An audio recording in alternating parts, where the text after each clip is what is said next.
Ration card transfer এমন একটি জটিল বিষয় ছিল যেই বিষয়টি নিয়ে মানুষ বিভিন্নভাবে হেনস্থা হচ্ছিল। এখন কিন্তু WBPDS এমন একটি প্রসেস নিয়ে এসেছে, এমন একটি নিয়ম নিয়ে এসেছে যেই নিয়মে খুব সহজেই রেশন কার্ড এক জায়গা থেকে অন্য জায়গায় ট্রান্সফার করা যাচ্ছে। শুধুমাত্র নিজের আধার কার্ডের সঙ্গে এবং রেশন কার্ডের সঙ্গে যদি মোবাইল নাম্বার লিঙ্ক থাকে তাহলে খুব সহজেই কয়েক মিনিটের মধ্যেই কিন্তু খুব সহজেই নিজের রেশন কার্ড এক জায়গা থেকে আর এক জায়গায় ট্রান্সফার করা যাচ্ছে। আগে কিন্তু আমরা যখন রেশন কার্ড ট্রান্সফার করতে যেতাম তখন কিন্তু সম্পূর্ণ পরিবার মিলে একবারেই ট্রান্সফার হয়ে যেত বা একসঙ্গে ট্রান্সফার হয়ে যেত। অর্থাৎ একজন ব্যক্তিকে যদি অন্য ডিলার বা অন্য গ্রামে বা অন্য শহরে ট্রান্সফার করতে চাইতাম তাহলে কিন্তু সেইখানে আমরা দেখতাম যখন একজনকে সিলেক্ট করে আমরা ট্রান্সফার করতাম তখন কিন্তু সম্পূর্ণ ফ্যামিলির যে রেশন কার্ড সেই রেশন কার্ডের মধ্যে ঠিকানা, তার সঙ্গে সঙ্গে যে ডিলারের নাম সমস্ত কিছু চেঞ্জ হয়ে যেত। এই নিয়মের মধ্যে কিছুটা বদল এনেছে WBPDS।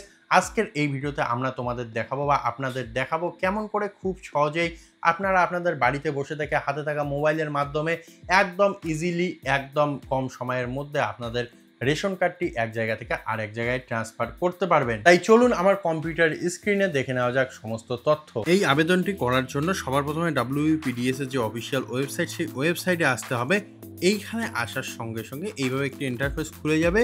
এইখানে সবার উপরে যে সিটিজেন হোম বলে অপশনটি রয়েছে এই অপশনে আমাদের ক্লিক করতে হবে। করার সঙ্গে সঙ্গে অনেকগুলো অপশন চলে আসবে যেইখানে বলে দেওয়া হচ্ছে self service of ration card, আর একদিকে লেখা রয়েছে সার্ভিসেস রিকোয়ারিং অফিস অ্যাপ্রুভাল।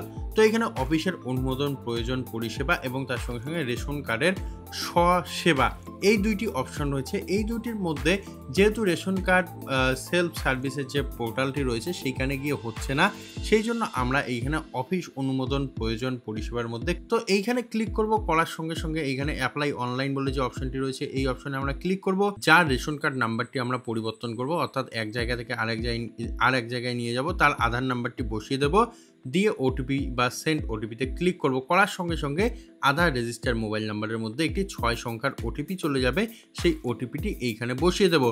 বসিয়ে দিয়ে যখনই সাবমিট ওটিপিতে আমরা ক্লিক করব, সাবমিট ওটিপিতে ক্লিক করার সঙ্গে সঙ্গে এইভাবে তার রেশন কার্ড নাম্বার, তার নাম, date of birth, gender, mobile number, guardian name এবং আধার নাম্বার সমস্ত কিছু চলে আসবে।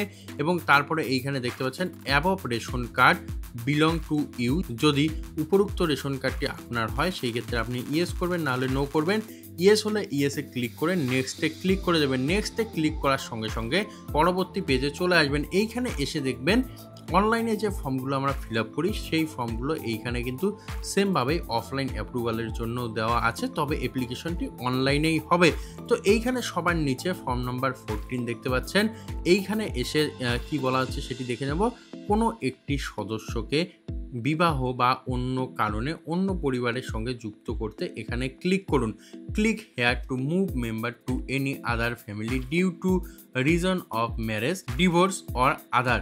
তো এই যে অপশনটি অর্থাৎ 14 নম্বর ফর্মের অপশনটি ক্লিক হেয়ার, এই অপশনটিতে আমরা ক্লিক করব, অর্থাৎ ক্লিক হেয়ার অপশনটিতে ক্লিক করব। যখনই ক্লিক হেয়ার অপশনটিতে আমরা ক্লিক করব সঙ্গে সঙ্গে কিন্তু আমরা পরবর্তী পেজে চলে আসবো, যেখানে এসে সার্ভিস টাইপ দেখাচ্ছে shifting two new family, form number 14, আধার নাম্বার এবং তার সঙ্গে সঙ্গে মোবাইল নাম্বার দেখাচ্ছে। তো এইখানে এসে আমরা নেক্সটে ক্লিক করব। নেক্সটে ক্লিক করার সঙ্গে সঙ্গে আমরা পরবর্তী পেজে চলে আসবো। এইখানে এসে আপনার ফ্যামিলির অর্থাৎ যিনি নাম পরিবর্তন করবে তার ফ্যামিলির মধ্যে যতজন মেম্বার রয়েছে তার নাম, তার রেশন কার্ড নাম্বার, তার ডেট অফ বার্থ সমস্ত কিছু, মোবাইল নাম্বার সমস্ত কিছু এইভাবে দেখাবে। আমরা একবার দেখে কনফার্ম হবো আমাদের ফ্যামিলি কিনা। যদি আপনাদের বা আমাদের ফ্যামিলি হয় সেই ক্ষেত্রে আমরা নেক্সটে ক্লিক করে দেবো। যখনই নেক্সটে ক্লিক করব, নেক্সটে ক্লিক করার সঙ্গে সঙ্গে কিন্তু আমরা পরবর্তী পেজে চলে যাব। অর্থাৎ এইখানে এসে আমাদেরকে বলা হচ্ছে কার নাম আপনারা ট্রান্সফার করবেন সেই নামটি সিলেক্ট করুন। তো আমরা এখানে সিলেক্ট করব, তারপরে এখানে সিলেক্ট বেনিফিশিয়ারিতে ক্লিক করব। করার সঙ্গে সঙ্গে কি কারণে আমরা এই নামটি অন্য ফ্যামিলির সঙ্গে যুক্ত করছি প্লিজ সিলেক্ট রিজন। তো এইখানে যে রিজনগুলি রয়েছে অর্থাৎ কারণগুলি রয়েছে তার মধ্যে যেই কারণটি সঠিক সেই কারণটি আমরা এইখানে চুজ করব। যেমন এখানে ম্যারেজ রয়েছে, ডিভোর্স রয়েছে, তো এইখানে আমরা ম্যারেজে ক্লিক করব। করার পর নেক্সটে ক্লিক করে দেবো। নেক্সটে ক্লিক করার সঙ্গে সঙ্গে আমরা এই পেজে চলে আসব। এইখানে এসে কি বলা হচ্ছে এটি দেখতে হবে enter ration card number of any family member of the target family.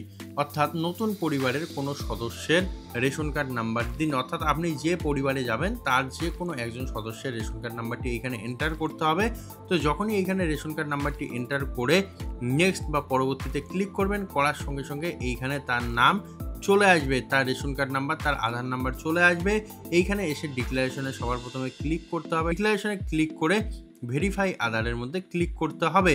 Verify আধারে ক্লিক করার সঙ্গে সঙ্গে যে ফ্যামিলিতে আপনি এন্ট্রি করবেন বা যে ফ্যামিলিতে আপনি যাবেন সেই ফ্যামিলির যে মেম্বারের নাম দিয়েছেন বা নাম্বার দিয়েছেন সেই নাম্বারের সঙ্গে যে আধার নাম্বারটি লিঙ্ক করা রয়েছে, সেই আধার নাম্বারের মধ্যে যে মোবাইল নাম্বারটি লিঙ্ক রয়েছে সেই মোবাইল নাম্বারের মধ্যে একটি 6 সংখ্যার ওটিপি যাবে। সেই ওটিপিটি এইখানে বসিয়ে দিতে হবে। নিচে গিয়ে সাবমিট ওটিপি অ্যান্ড নেক্সটে ক্লিক করতে হবে।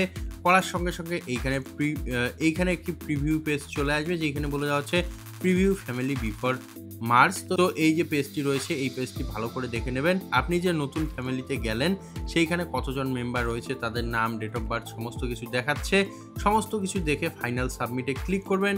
ফাইনাল সাবমিটে ক্লিক করার সঙ্গে সঙ্গে আপনার যে ফর্মটি সেই ফর্মটি অবশ্যই সাবমিট হয়ে যাবে এবং এইভাবে একটি পপ আপ চলে আসবে, যেইখানে বলে দেওয়া হচ্ছে save successfully, you can check status using Aadhaar number. এইখানে আধার নাম্বারের লাস্ট 4 ডিজিট দিয়ে দেওয়া হয়েছে, অর সেকেন্ড মোবাইল নাম্বার, অর্থাৎ মোবাইল নাম্বারের শেষের 4টি ডিজিট দিয়ে দেওয়া হয়েছে।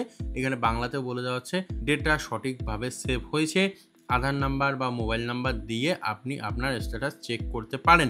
তো যাই হোক, এই যে ফর্মটি ফিল আপ, এই ফর্ম ফিল আপের প্রসেস শুধুমাত্র এতটুকুই। তো আশা করি আপনারা দেখলেন কেমন করে রেশন কার্ড এক জায়গা থেকে আর এক জায়গায় খুব সহজেই শুধুমাত্র একজনের নাম সিলেক্ট করে ট্রান্সফার করা যায় সেই পদ্ধতি। অবশ্যই এই পদ্ধতিটি কেমন লাগলো অবশ্যই কমেন্টে জানান। এই পদ্ধতি যদি ভালো লাগে বা এই পদ্ধতি যদি আপনাদের কাজে লাগে বা এই ভিডিওটি যদি কাজে লাগে অবশ্যই চ্যানেলটিকে সাবস্ক্রাইব করতে হবে এবং অবশ্যই বন্ধু বান্ধবের সঙ্গে শেয়ার করতে হবে। সব থেকে বড় কথা আমাদের পাশে থাকতে হবে। তো আজকের ভিডিওতে এতটুকুই, দেখা হবে আরো একটি ভিডিওতে। ধন্যবাদ।